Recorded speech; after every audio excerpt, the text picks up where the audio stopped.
Eu sou a Clarissa Black, eu sou doutora em Economia pela Universidade Federal do Rio Grande do Sul e eu vou apresentar o meu artigo aprovado para o Encontro Nacional de Economia Política do ano de 2021. O título do texto é Cadeias Globais de Valor e Economia Política. O objetivo é propor uma interpretação a partir da economia política para o surgimento do processo de fragmentação da produção em cadeias globais de valor.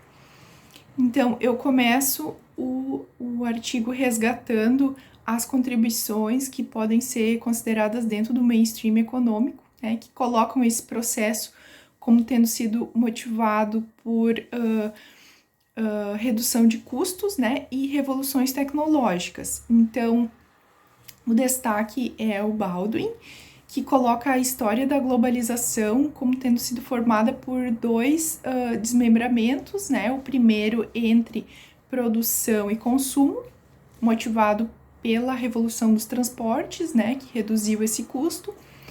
E o segundo desmembramento teria ocorrido principalmente a partir das últimas 2 décadas do século XX, motivado por redução de custos de coordenação, né?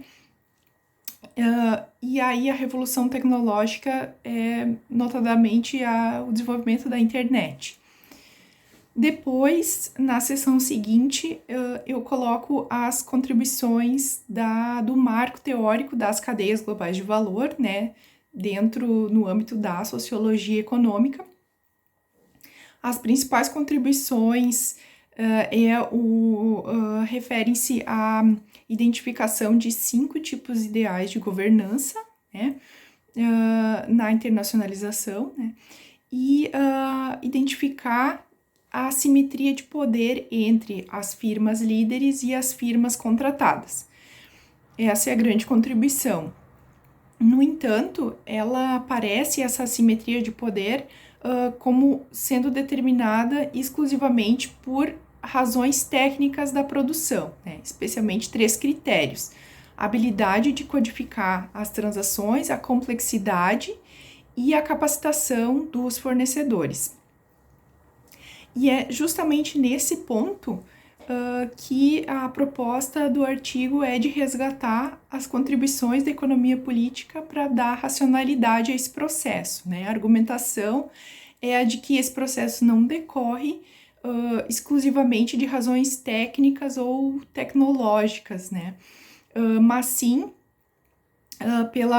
motivadas pelo lucro, né? E pelo capital. Então, eu coloco esse processo, então, de fragmentação produtiva, né, como decorrente de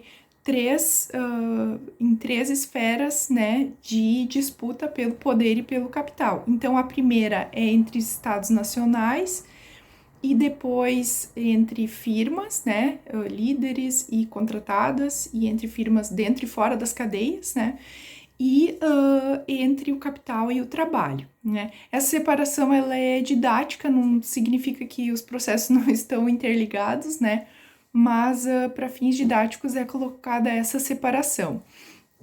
Então, no âmbito das disputas entre estados nacionais, é destacado o papel da disputa entre os Estados Unidos e o Japão, ali na década de 80, e como as medidas impostas pelos Estados Unidos fizeram com que o Japão fragmentasse, né, a produção, né, o chamado hollowing out, em direção a outros países do continente asiático.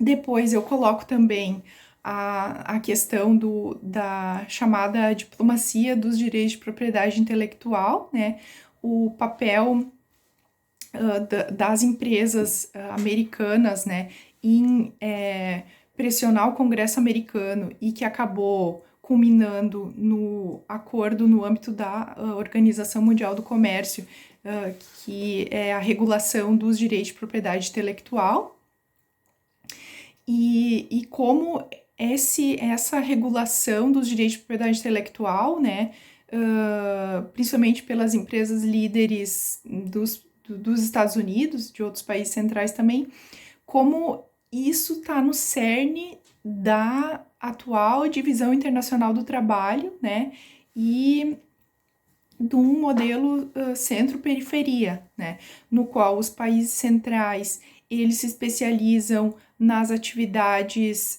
intangíveis, né, enquanto, ou trabalho mental, vamos dizer assim, e enquanto a periferia se especializaria nos bens tangíveis, né, e no trabalho braçal.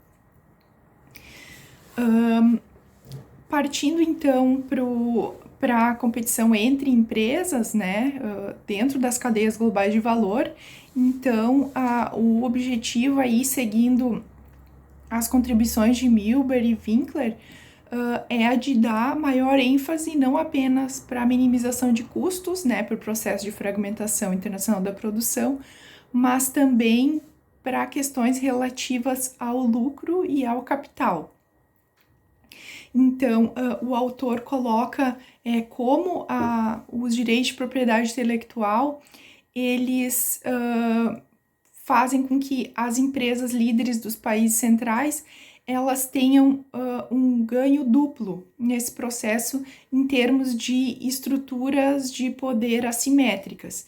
Então, essas empresas detentoras dos direitos de propriedade intelectual, especialmente a marca, elas ganham no mercado consumidor final, né, uma vez que elas têm ganhos de monopólio por diferenciação do produto, né, que é uma das principais barreiras de entrada, e também elas ganham na parte dos fornecedores com ganhos de monopsônio, né, uma vez que há uma ampla quantidade de fornecedores, né, de bens, de serviços não especializados, e um pequeno número de compradores. Então, essa estrutura assimétrica, né, fortalecida pelos direitos de propriedade intelectual, permite que a renda e a maior parte do valor adicionado seja distribuído em direção aos detentores dos ativos intangíveis, que além dos direitos de propriedade intelectual, a gente pode colocar os acionistas das empresas, né? Então, esse é um aspecto bem relevante em relação aos direitos de propriedade intelectual.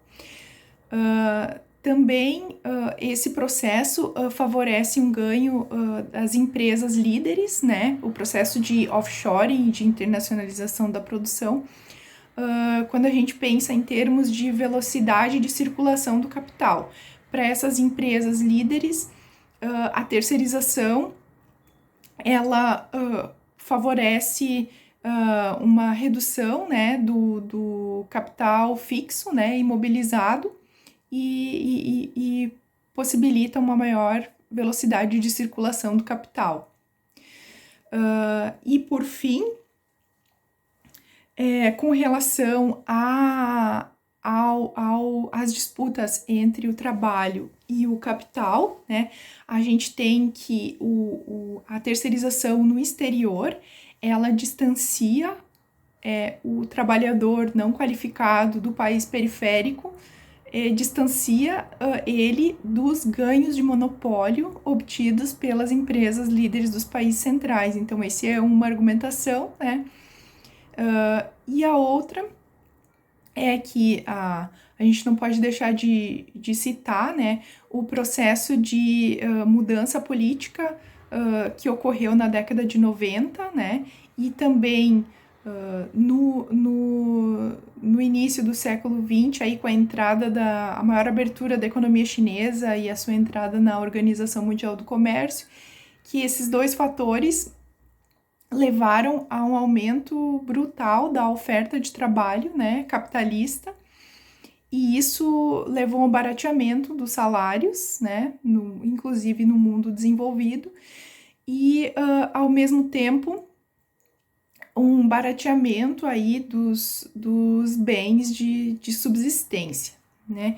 Então, em resumo, assim, essas são as contribuições aí com a ótica da economia política para o processo de fragmentação da produção, né? E então era isso. Para mais detalhes, podem consultar o artigo e eu também estou à disposição. Muito obrigada!